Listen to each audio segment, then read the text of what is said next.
As trust in institutions continues to decline, countries around the world are rushing to control the flow of information before their citizens completely lose confidence in their governments. Over the last 2 years, many governments have proposed bills which would result in an unprecedented amount of online censorship. In some countries, these bills have already been passed. Now, I want to start with Canada, because its online censorship bill seems to be the most dystopian of them all. Canada's online censorship bill is titled Bill C-11, also known as the Online Streaming Act. As explained in the blog post, Bill C-11 would effectively give the Canadian Radio, Television and Telecommunications Commission, or CRTC, the power to decide exactly what content Canadians can see on YouTube and other social media platforms. Note that the CRTC is part of the Canadian government. If that wasn't scary enough, a passage in the bill specifies that these regulations will apply to user-generated content. Besides controlling the amount and type of advertising that would appear on the videos of YouTubers, the CRTC would have the power to dictate what content they make. Basically, if the content does not contain sufficient diversity and inclusion of different ethnicities, languages, and so on, then the content can't be seen by Canadians. Naturally, the definition of these diversity and inclusion criteria would be up to the CRTC to decide. They would also have the power to designate any YouTuber as a so-called broadcaster. Being designated as a broadcaster means comply with the CRTC's criteria or else be blocked in the country. Not only that, but some broadcasters will also be required to contribute to the Canada Media Fund, which is of course used to fund mainstream media in Canada. Now this is significant because most of the Canadian media is funded directly or indirectly by the Canadian government via the Canada Media Fund and other avenues. Mandatory contribution by broadcasters would double the size of the Canada Media Fund, further increasing government control of the media. If that didn't make it clear enough, it appears that the Canadian government is desperate to ensure that it continues to control the narrative in the country. This makes sense considering that trust in the government has been falling for years and has fallen off a cliff since the pandemic began. To put things into perspective, 40% of Canadians trusted their government at the beginning of the pandemic. Today, this figure stands at 20%, a more than 50% drop. As you'll soon see, a similarly large drop in government trust has occurred in other countries, but the motivations for censorship vary. As for Bill C-11, it's currently sitting with the Canadian Senate, which will vote on the bill in February. This suggests that Bill C-11 has a high likelihood of becoming law in Canada, and this could occur in just a few months' time. If this happens, then the internet in Canada will be completely different from the rest of the world, with content curated entirely by the Canadian government, much like it is in North Korea. I suppose such an outcome wouldn't be that surprising given how the Canadian government handled the pandemic. Never mind that many Canadian politicians are part of the World Economic Forum, or WEF, including the Prime Minister. I'm not religious, folks, but I'm honestly thanking God for decentralized social media right now.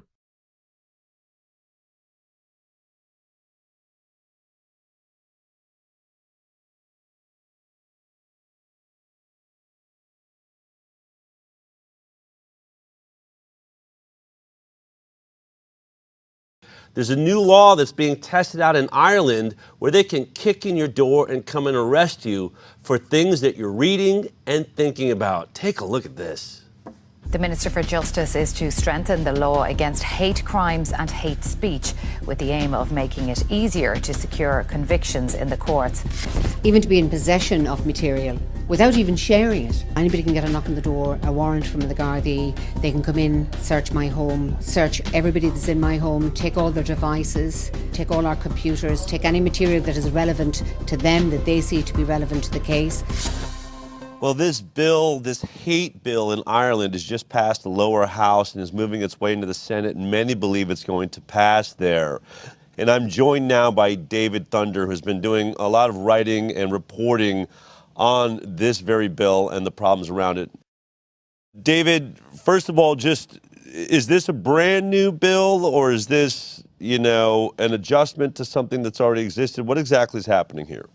This bill, thank you for having me on. This bill is essentially an update of the 1989 Incitement to Hatred Act. So in fact, there has already been hate speech legislation on the books in Ireland for a long time, for many years. And what this bill does is it expands the categories of protected characteristics to include things like gender. The gender category is particularly interesting because the way they define gender here is the gender of a person, or the gender which a person expresses as the person's preferred gender, or with which the person identifies, and includes transgender and a gender other than those of male and female. So what on earth does this actually mean? It seems to mean whatever someone wants it to mean, essentially. You know, if I identify with gender X or Y or Z, or I invent a new gender, then that becomes a protected category. So it's an extraordinary radical redefinition of gender.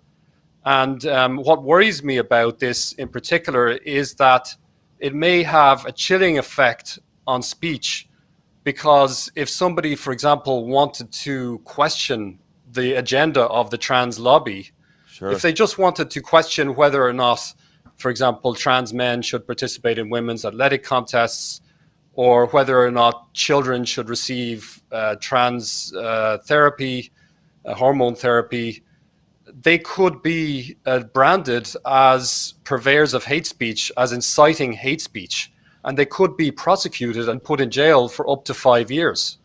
Now, in my reading of this, and if I'm stepping too far, let me know, but this isn't just things you're saying in public. If I have a friend that texts me, let's say, an article saying that, you know, transgender isn't real, or that this is a psychological problem, it's not a real manifestation, or let's say I'm doing my own research for my child in my house and I have books that are laying out, you know, a differing perspective. I'm looking at different perspectives. Actually having literature that is not, you know, expressing the narrative that my government is supporting, that could be considered hate speech, could it not? And I can be arrested for that, for having those materials in my house? Yes, there's one proviso, and that is that they can, if they reasonably assume that you're preparing that text for publication. But the problem is that the burden of proof is on you to prove that you did not intend to publish it. So they've reversed the burden of proof and put it on the person who's being charged. So I now have to prove that I do not intend to publish something that's on my computer, if the prosecutor is assuming that it is intended for publication. A text that I have never published, that is sitting on my computer or on a piece of paper in my drawer, could be a ground for prosecution and for imprisonment. That's extraordinary, an extraordinary attack on the private sphere, on the right of freedom of expression, even of freedom of thought, because the thoughts that are on my laptop are essentially my thoughts. And the idea that somebody could arrest me because of this is extraordinary. It's truly extraordinary and quite shocking. The problem with this word hate is I don't think any reasonable, decent human being, you know, believes in hate or allowing for hate. But what is the definition of hate when it comes to this law? How well defined is that term? This law does not define hate in any place. It simply says that it defines as a crime a speech act, a public speech act or behavior that would be likely to incite hatred or violence against a group. It never defines what hatred is. And the flaw in this act is a flaw that we find in all hate speech legislation all over the world, which is essentially that it makes me, the speaker, criminally liable for the emotional effect of my words on my listeners. If they feel in their heart some kind of hatred towards one of these protected groups as a result of what I've published, then suddenly I'm criminally liable for that feeling that's in their heart. And to be more precise, I'm criminally liable if a judge deems that my text would be likely to incite such a feeling. It's a very woolly kind of charge that I've incited hate, and it's extremely subjective. And there's really no way for a judge to objectively distinguish between hateful speech and reasonable discourse. Right. Why? Because all discourse that is polemical and is controversial and is vibrant is likely to incite strong feelings in listeners, and sometimes it will incite hateful feelings. But are we really suggesting that we should shut down any speech that could potentially, cause a feeling of hatred in someone? You're basically saying we should shut down public speech in general, political speech. Should this bill pass, will it change how you're approaching? Do you think this will change how you approach it, or will you stand your ground and take the risk to, what do you feel like your position is here? My position is that I will speak the truth and I will defend the truth. And if the police want to come knocking on my door because of that, then so be it. Well, it's nice to know someone that thinks I feel the same way. If we kowtow to this, if we hide in the corners, then there'll be no one left to stand up for anybody.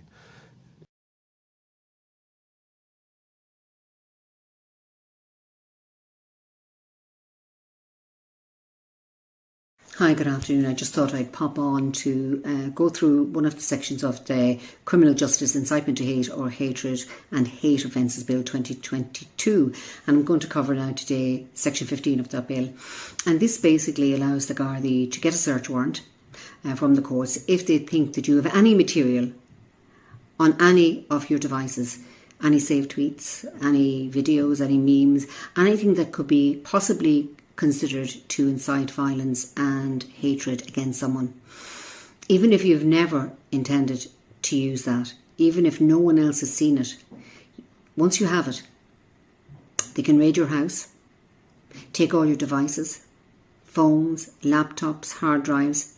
They can take non-electronic devices too, your documents, personal diaries, books, but not just from you, but from every single member of your family as well. All devices in the house. If you're sharing in a flat, every single person within the flat or within the apartment will be their device will be seized. Not only that, they can then sit you down at your computer and force you to log in and force you to unlock your phone and to give up your passwords. And if you don't do that, they can throw you in jail for a year or fine you up to €5,000. And this is what the government is going to be voting through the Seanad in a few weeks' time. Unbelievable.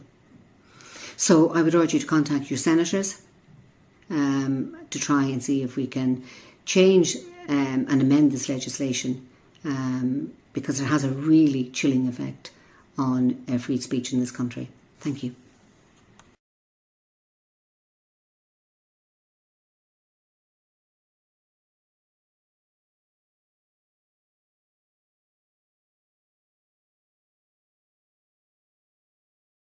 I can assure you we've done a pretty comprehensive global analysis of various attempts to restrict freedom of speech, and Ireland is far ahead with a very draconian proposal. But she obviously, Pauline O'Reilly from the Green Party, suggested that the people need to be protected from feeling unsafe or discomfort. Yeah, I should say they're unable to defend it using reason or evidence. I mean, it's absurd. I mean, the law would allow the police to go into people's homes unannounced, search your phones and computers, declare you guilty until proven innocent. It's basically a complete reversal of free speech and Enlightenment standards of justice that have been in place for hundreds of years. Honestly, it's something that the only comparison might be to the Spanish Inquisition or to some of the most totalitarian policies ever implemented. Never in human history have vulnerable populations been served by censorship. Censorship has only served to victimize people. When you look at movements for human liberation across history, they are always accompanied by the demand that they have a right to to represent their voice in public. And the people demanding censorship are never on the right side of history. They're never the good guys. They always say that they're doing so in order to protect some vulnerable group. So what you see here is nothing different from past totalitarian efforts. It's absolutely Orwellian. Vulnerable people need free speech. They don't need censorship. And not from the Minister for Justice. She's saying we're not going to censor opinions. Well, it'll be up to a judge to decide that. The problem is the chilling effect. And the chilling effect is that people don't actually know if what they say could be prosecutable. Therefore, they will resist actually printing it or typing it or saying it. Well, and hold on a second. I mean, who is she to decide what other people should be allowed to say? Who is she to say what the people of Ireland should be allowed to say or read or write? Free speech is a fundamental human right. You're not a full human being if you are not allowed to express your views. And here she is going around saying, oh, no, I will allow that. No, it's not up to her to allow it. Neither she nor a judge should be up to them to allow it.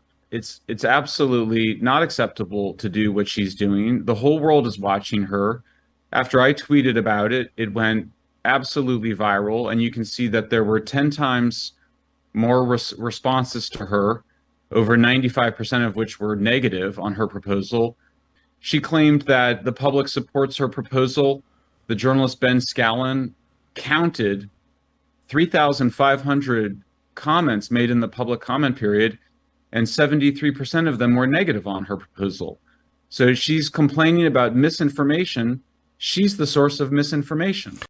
She says that this public supports her legislation. The public does not support her legislation. Therefore, she is spreading misinformation, and under her own criteria should be censored. She claims that she should be able to censor hateful speech. She's engaging in hateful speech. She's expressing hatred towards people who have views that she doesn't like. I mean, she wants to arrest and criminalize people for the things they say and for the things on their telephones and computers. I can't think of a more hateful thing than that. They are very hateful themselves of minority views, of dissident views, of disfavored views. Why else would they be trying to shut people up? I think this has to be understood as a kind of panic by the elites that they don't control social media. I think there's been a panic around Brexit. Censorship is what they demand when their propaganda stops working. And I think people are waking up around the world to this. I think that the elites are panicking about it. I think that's why they want censorship. They're full of anger and rage that they can't control what we say. The only logical position is the one held by Voltaire, which is that I may disagree with you, but I will defend to the death your right to express yourself. That's the only civilized position on free speech. These issues have been debated hundreds of years ago. Western societies have already decided there are views on free speech. The fact that we even have to have this conversation is absolutely appalling.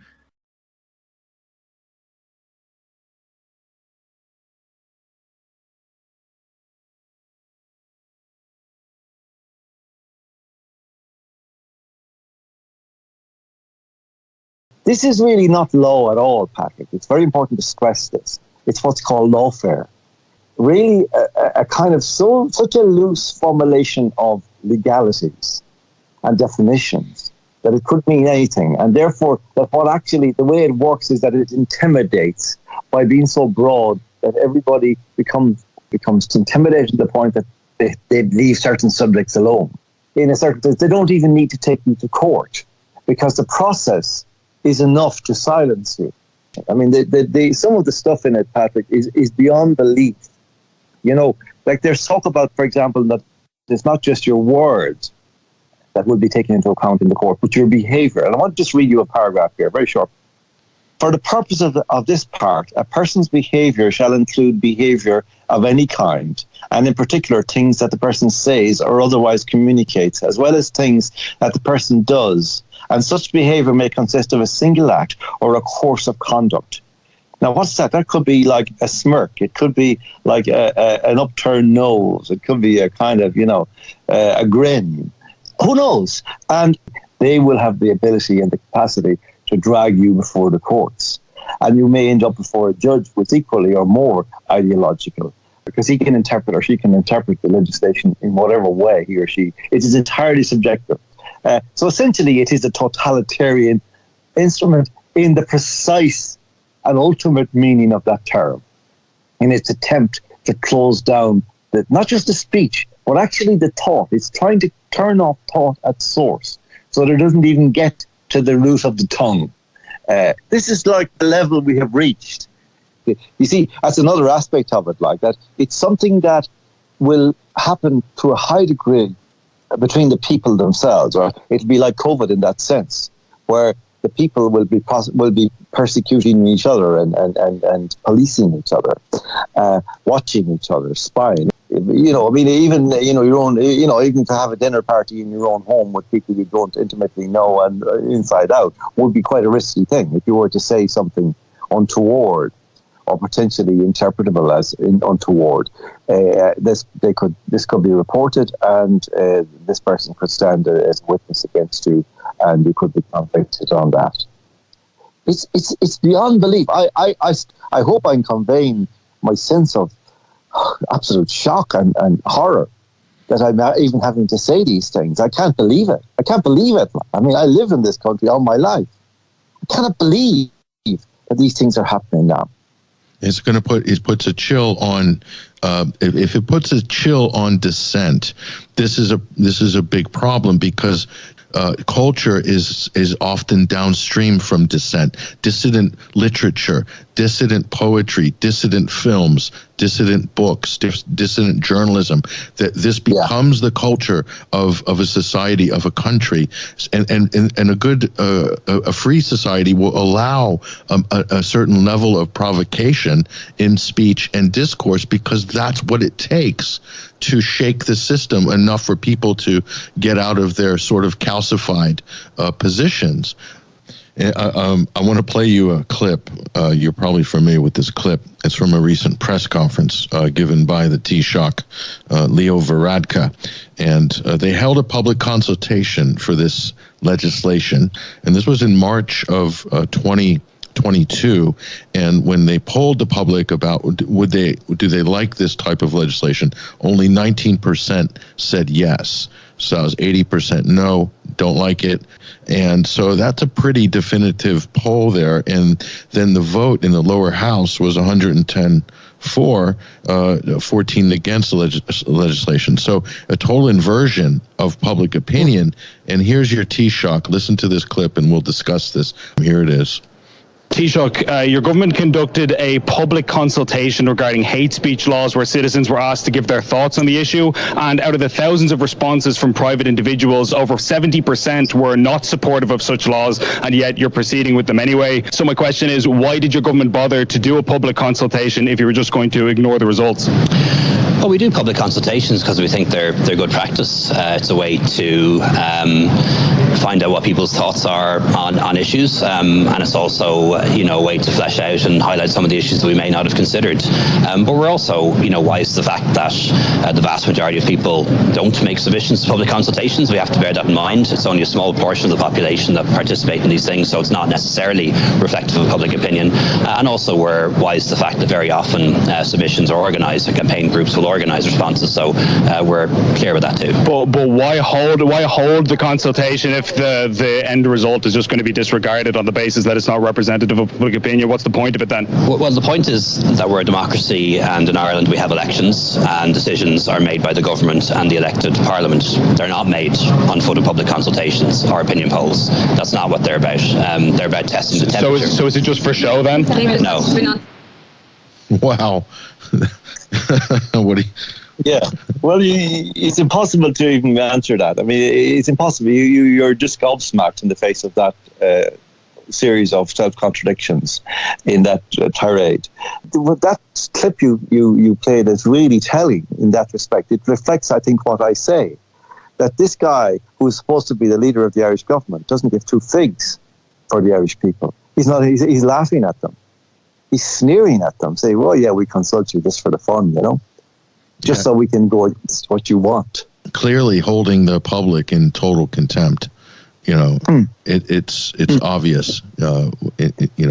Basically, we know best. Exactly. We'll decide. Exactly for you. right. Yeah. These are extraordinary times, John, and these issues are so important, and they're not just it's not just Irish issues, ladies and gentlemen. This applies to everybody. If you're in Western civilization, you need to get dialed in on this sort of thing right now, because chances are it's happening in your backyard, whether you know it or not.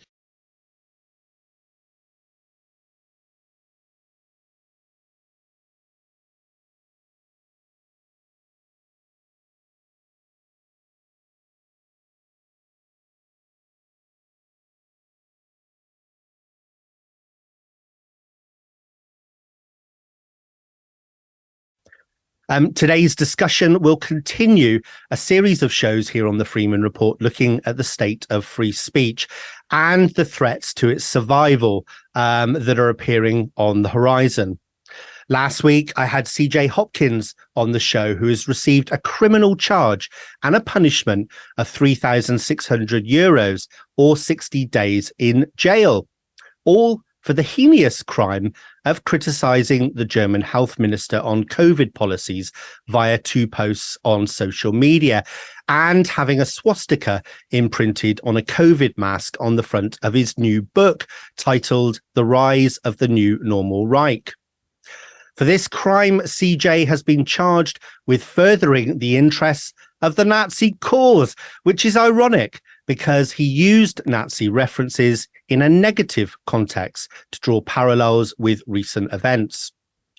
The real irony, though, is that the method of free speech suppression that the German state is now using against him is exactly the type of tool that the Nazis used to suppress free speech that laid the foundations for the terrible things that happened in the 1940s.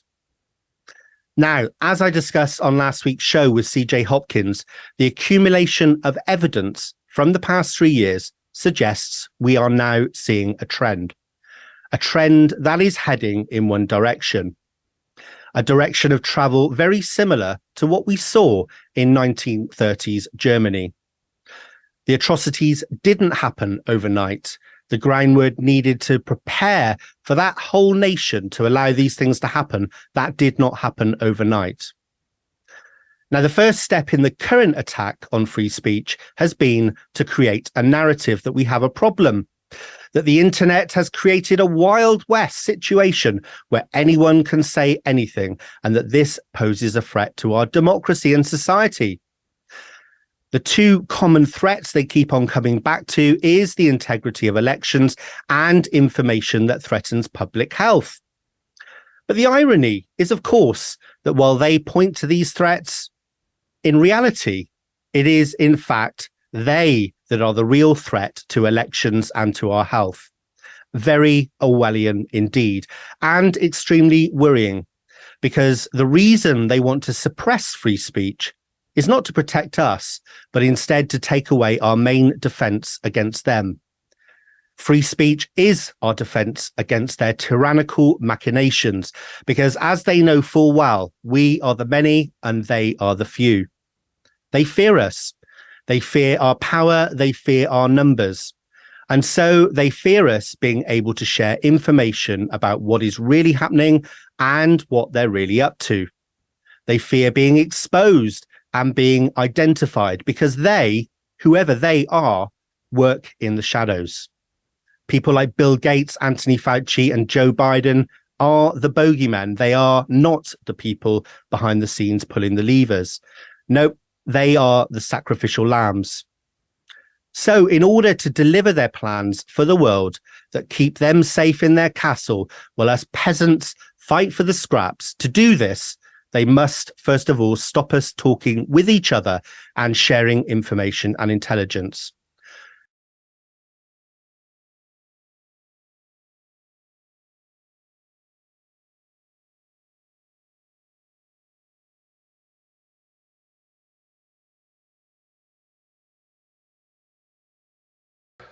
Welcome to the Gray Zone. I'm Max Blumenthal, and I'm going to be talking today to a true dissident who is living in Berlin, Germany. His name is C.J. Hopkins. He is the author of a book that is effectively banned in Germany, and he's now being prosecuted for the cover of that book. He's also being prosecuted for a tweet where he is accused of insulting the German version of Anthony Fauci, Karl Lauterbach. And CJ has actually been found guilty by a German court of thought crimes and faces 60 days in prison or a 3,600 euro fine. This is the cover of CJ Hopkins' book, The Rise of the New Normal Reich. And I was proud to blurb this book. Now, here's the part in question. You can barely see this, but it's a swastika inside a mask, which he has portrayed as a symbol of mass compliance. And he has been found guilty for the cover of that book in Germany. So to discuss this situation, we're joined by CJ Hopkins now. CJ, great to see you. Welcome back. Thanks for having me back, Max. I appreciate it. So I guess just to describe what happened. Yeah, let me just try to be clear about it a little bit. You described it pretty well. What happened is in June, I got a letter from the Berlin state prosecutor notifying me that I was under criminal investigation for 2 tweets. Those are the actual charges. Is 2 tweets. And so I got a German lawyer, and the lawyer responded to the state prosecutor. First of all, just asked them, what are the tweets? Because they didn't even tell us what the tweets were originally. And then it turned out the 2 tweets were exactly what you said. It's the cover art of my book that I used in 2 tweets. In the first tweet, there was a campaign in Germany on Twitter going around at the time. It was when they were considering ending the mask mandates, and there was a fanatical campaign going on. In English, it's basically people saying the masks stay on, and they were trying to whip up support to continue the mandates. And so I tweeted the cover art of the book, and I wrote in German, but in English it was basically I said, the masks are ideological conformity symbols, and that's all they are. That's all they've ever been. Stop pretending that they're anything else, or get used to wearing them. And the second tweet was this tweet. You've got it up on the screen. Karl Lauterbach, our health minister, gave one of his many interviews to Die Welt, and they quoted him, "The masks always send a signal out." And I saw that and I thought, yeah, that's exactly my point. That's what they're for. That's what they do. So I threw my cover art from the book on that again and just quoted him and put the date on it, as you can see. And so those are my hate crimes. For that, I am charged with, and this is a quote, disseminating propaganda, the intention of which is to further the aims of a former National Socialist organization. End quote. So basically, I'm charged for these 2 tweets. I'm charged with, supporting and furthering the cause of the Nazis. That was in June. The next thing I know, a week, 10 days ago, we get what in German it's a Strafbefehl. In English, it translates as an order of punishment. So basically, that's advising me that I'm going to be punished for these hate crimes. You said it, a fine of 3,600 euro or 60 days in jail. That's where we are. What comes next is that I go to some sort of Kafkaesque trial, where this trial will be in front of the judge that already issued the order of punishment. So you can imagine how that's going to go. And then there's, a lengthy appeal process to follow. But we're allowed, there are several steps. We can go now in front of the same judge, and my lawyer can make the same arguments that he's already exhaustively made in writing.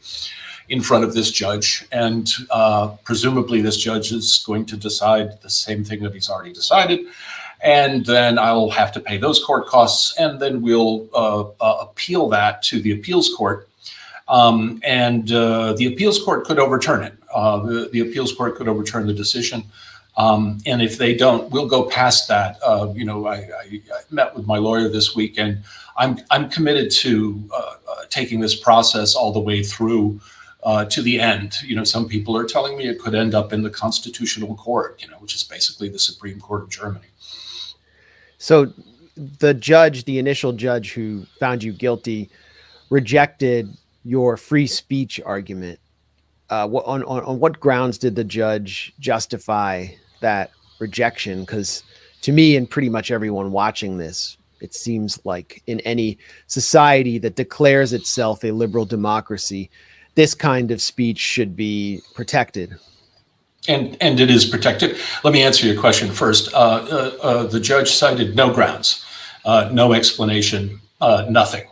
Just here's the judgment, and this is going to be executed in 2 weeks unless you schedule this Kafkaesque trial. This law, a lot of people, I think, assume that, you know, swastikas are completely banned and outlawed, and you can never display a swastika in Germany, and this is not true. Of course, if you're a Nazi and you're promoting Nazism, of course that's banned. You know, and even though I'm a free speech absolutist, I understand that. It's Germany, for God's sakes. But there are specifically exceptions written into the German law. There are exceptions for art. There are exceptions for satire. There are exceptions for educational purposes. And there are specifically exceptions for people who are protesting or countering anti-constitutional activity, which is exactly what, you know, I have just done for about 3 years. You know, all of the measures, all of the Corona measures, all of the, you know, the abrogation of the Constitution and everything was all completely anti-constitutional. So there are very clear exceptions written into the German law to protect even what I did. You know, even what I did. So there are absolutely free speech protections in Germany, and the judge is ignoring them. The authorities are ignoring them. The thing that is alarming and absurd about this, Max, is that there's not even there's absolutely no plausible, logical argument for these charges. You know, it takes about, if you didn't know me from Adam, it would take you about 2 minutes, you know, to research my, 30-year history of work on the stage and in publications, and determine what my character is and what my intentions are. It did take about 2 minutes. And these people aren't idiots. You know, they know who I am. My attorney has explained all of this to them. Yeah. This is intimidation, and it's retribution. And I think it is part of the larger, broader crackdown on dissent that is happening everywhere. I just saw the Gray Zone's fundraising campaign just got canceled and taken down. The DSA just went through into effect here. Ireland is ramming an incredibly authoritarian speech bill through. It's happening in the UK. I think my case is just one of many, many examples of this crackdown on dissent. Yeah, and we've talked to Heinrich Booker of the Anti-War Co-op Cafe, who's been prosecuted for bringing up Germany's support for Ukrainian Nazi battalions like the Azov Battalion. We've spoken to Alina Lipp, who's been prosecuted by the German state simply for reporting from the wrong side of the war, from the pro-Russian separatist areas of the Donbass. She's had her bank account seized and cannot return to Germany. So this is part of a larger trend. We're going to talk about Ireland and the DSA as well. And yes, GoFundMe has not banned us or taken us down. What they've done is they've frozen all donations on the grounds of some external concerns, and they don't offer us any due process. So at least you're given the illusion of due process. And what we have to do is now go to everyone and ask them to ask for a refund, and then set up a separate fundraiser. It's this neoliberal model where the privately owned corporations are covertly influenced and controlled by the state, and we have no. It's an end around free. It's a way of getting around free speech protection. So do you feel that this society has ejected you? Are you planning to leave? Or are you going to, make your stand? Yes, and I'll admit this to all of the people. For years, people have been writing to me, and replying to tweets and stuff, and basically saying, you idiot, what are you still doing there? Yeah. What kind of a moron are you? Get out of Germany, get out now. And I've been pushing back to those people and trying to tell them, hey, I've lived here for almost 20 years. I'm dug in. My wife has a business here. I'm not rich. I can't just, pick up my life and move. And also, I don't like being bullied. I don't like being, pushed out of some place that I've set up as home. And I've been saying this to people for years and years. And I just want to say to those people, okay, I got it. I'm going. It's I can't just pick up and move, Max. It's going to take me a while, but the long story short, I had a long talk with my wife about this the other night, and where I ended up with, I said, baby, what it comes down to is that if I stay here, I will not be able to respect myself. Is what it is. I mean, a country and a society that has gone this far, in our day and age, and is willing to dish out this type of treatment, to someone like me in this absurd situation. I can't stay here and respect myself. So I'm making plans and figuring out how to make that transition. It's going to take a while. It's not going to happen overnight, but yes, I'm gone. I'm going to fight this as far as I can go with it. And I'll definitely stay for that. But once the dust has settled for this, I just turned 62 years old. I don't want to get old and die here. Well, I understand. So how are you experiencing the new normal now in Germany? And explain what you meant by the new normal Reich. The title of my book, The Rise of the New Normal Reich, does not refer to Germany alone. If you read the book and you look at my essays, I covered all of this from the very beginning in March of 2020. I covered events in the USA. I covered events in the UK, Canada, Australia. That title is not a reference to Germany. The new normal Reich is a global Reich, if I want to stay with the metaphor. And it just means regime. I mean, you're using it just means empire. Yeah, it just means empire. It's another word for empire, imperium or Reich. You asked me about, the new normal and where we are now. We're in a different phase. Max, I described what happened during 2020 to 2022, say. I described that as the shock and awe phase. Right. And the shock and awe phase is over. That's people may remember this from the U.S. invasion of Iraq. It's when you go in and blow the hell out of everything and scare everybody to death and take over the country. The shock and awe phase is over. I think the phase that we're in now, I've been describing it as the mistakes were made phase. And it's also the limited hangout phase. And if people go back and look at the aftermath of the U.S. invasion of Iraq, these are classic stages. This is where the powers that be kind of process everything that happened, and they admit to small things so that they don't have to talk about large things. And they say, oh yeah, well, we weren't exactly right about this. But it ends up just reinforcing the whole official narrative that by this time has been planted and locked in to society. So I think we're in that phase. It's a different phase. It's a subtler phase. And what I'm seeing is just all of the classic hallmarks of this phase. The official pandemic narrative is being enshrined as official history.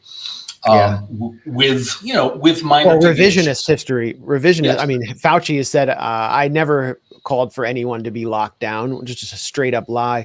Bill Gates has said something similar, that, the lockdowns were, we were going to need better lockdowns. And he also said, we're going to need better vaccines, when at the time they were saying this is like the gold standard.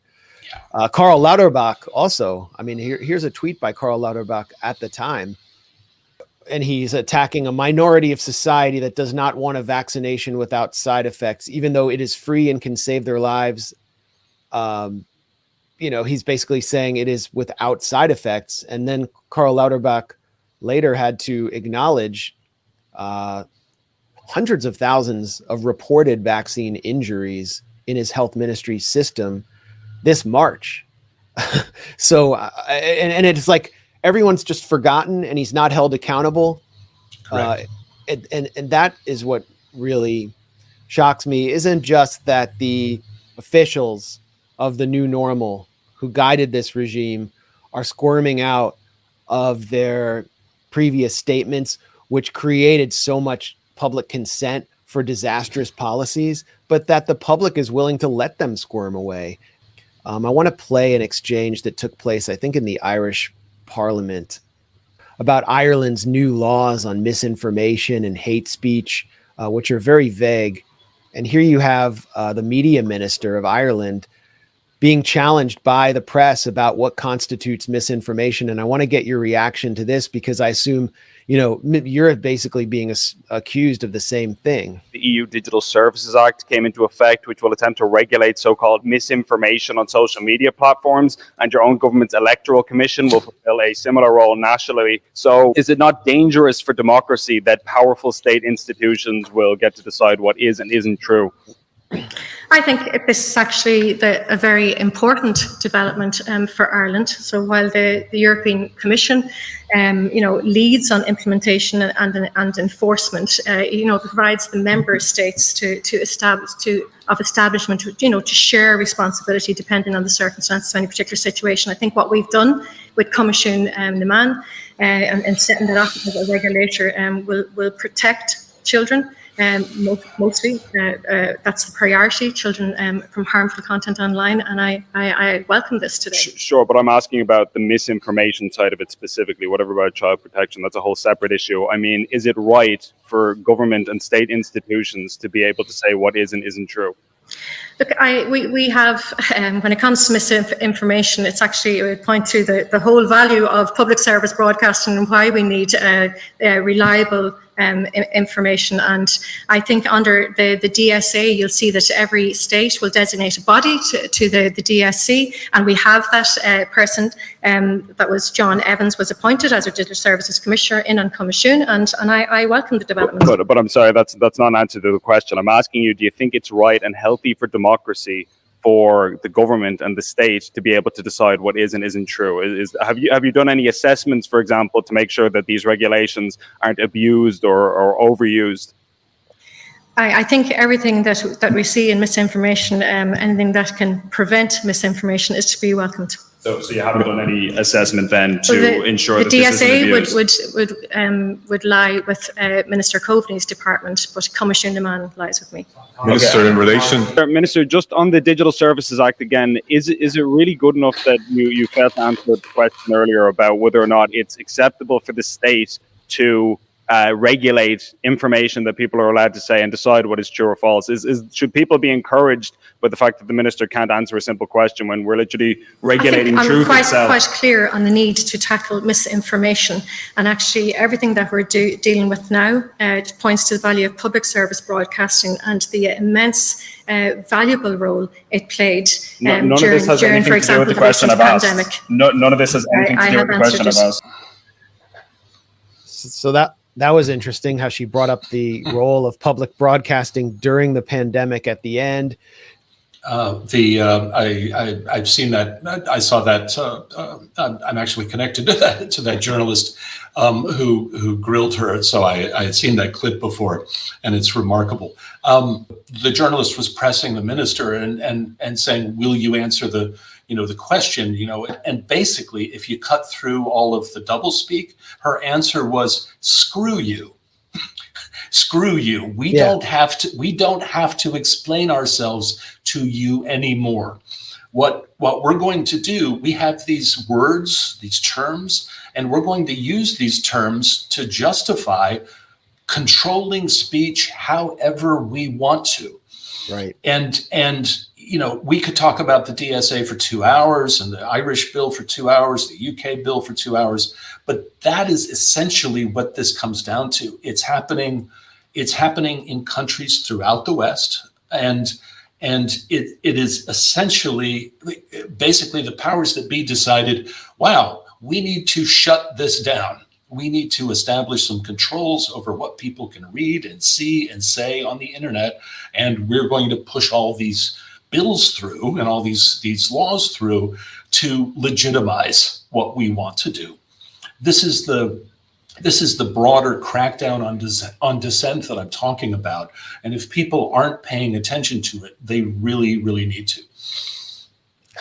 And it's sort of justified through the mass hysteria that comes about through a psychological operation that, generates, they generate fear and hysteria among the public to nudge the public into a certain behavior, whether it's displaying nationalism and support for a war effort like the NATO proxy war in Ukraine, or for mandates of, the jab mandates, the mask mandates, and total compliance around COVID.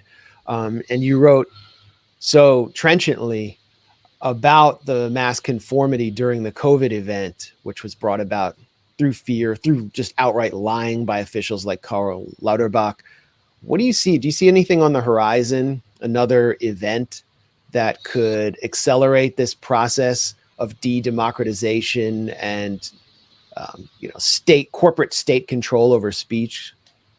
I do, and I want to avoid, getting into a long digression, with my usual stuff that my usual shtick that and people can read online. But the short version is, I've been tracking this evolution since way before 2020. Way back to Brexit and Trump and the whole rise of the populist pushback against. The hegemony of global capitalist ideology. I've been tracking it, and I see this as one movement that has been evolving. There's a line that runs through all this, and what it's all about is we don't have to really do democracy anymore like we used to, right? We control the entire planet. When I say we, and that's where it gets complicated, and I don't want to get bogged down in it, people can read about it. I'm talking about a global ideological system that is very complex, but nonetheless, it's a global capitalist world, folks. One big global capitalist world. They don't have any outside adversaries on that ultimate level. There's no ideological adversary to global capitalism. When I say global cap, I'm talking about China and Russia, just like every other country on the planet. There's no outside adversary anymore. The only thing that this system has left to do is clear and hold, tighten control, identify pockets of resistance, any type of resistance, whether it is Russia trying to hold on to its national sovereignty, Iran trying to hold on to its national sovereignty, or right-wing populism rising up in Europe, or people rebelling to the COVID measures. It doesn't matter what type of resistance. Identify pockets of resistance, wipe out those pockets of resistance, and establish global Gleichschaltung, ideological conformity. And if you remember the Biden insurrection, no one was allowed to attend. You live in DC, you know this. The entire city was, locked down, soldiers in the streets, fences everywhere. And instead of allowing people to come to the inauguration, they had a field of flags. Yeah. They planted a field of, if you go back and look at that inauguration, I wrote about it, the message they were sending was incredibly clear. We've killed Donald Trump. Here's his head. We're going to put it on a spike outside the castle so everyone can see it, right? We're going to inaugurate Joe Biden, who can hardly get through 3 or 4 sentences. We're not going to let anybody come to the inauguration. We're going to shut everything down. We're going to occupy the city with soldiers. Are you folks getting the message? It's like we're in charge. And if you resist, we'll call you QAnon. Absolutely. We'll call you QAnon, we'll call you all sorts of names, and hey, maybe we'll charge you with ridiculous, fictitious crimes if you're loud enough. The message, what I see, Max, the message that the system is pumping out is we're not playing grab ass anymore. We're in charge. We want you to know that we're in charge. We're not following the old rules of democracy anymore. And if you rebel against us, if you push back against us, we will crush you. We will crush you. And guess what? Most people, we've scared them, we've terrified them into a state that they will applaud while we crush you.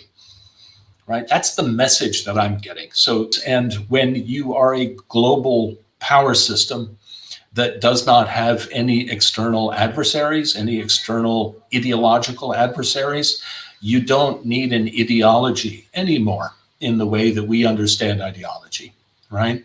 Your ideology becomes reality, right? The totalitarianism that is developing now, I believe a new form of it is developing now. It is not 20th century totalitarianism. There are similarities, many, many differences. One of the key differences is this, right? Instead of, it's not one ideology competing against another ideology. It's people like Naomi Klein saying, oh, what's wrong with these crazy, sick people who don't recognize reality? In other words, the system has taken upon itself the authority to dictate what is real. Not just what is true, but what is real. Yep. And anyone who contradicts them, anyone who contradicts this narrative, we're not political opponents anymore. We are people who do not perceive reality correctly. And this is what I mean by pathologized totalitarianism. It is much more insidious. It erases politics. It erases the political nature of the conflict, and it turns us into deviance, into abnormal pathological deviance. And it is a feature. It's not an aberration that's happening by accident. You're not sure if people realize how dire the situation is. We're at a point where we're organizing to try to defend our fundamental democratic right to free speech. That's how dire the situation is, folks, is this basic fundamental right, which is the foundation of all of our other rights, is under serious threat. It is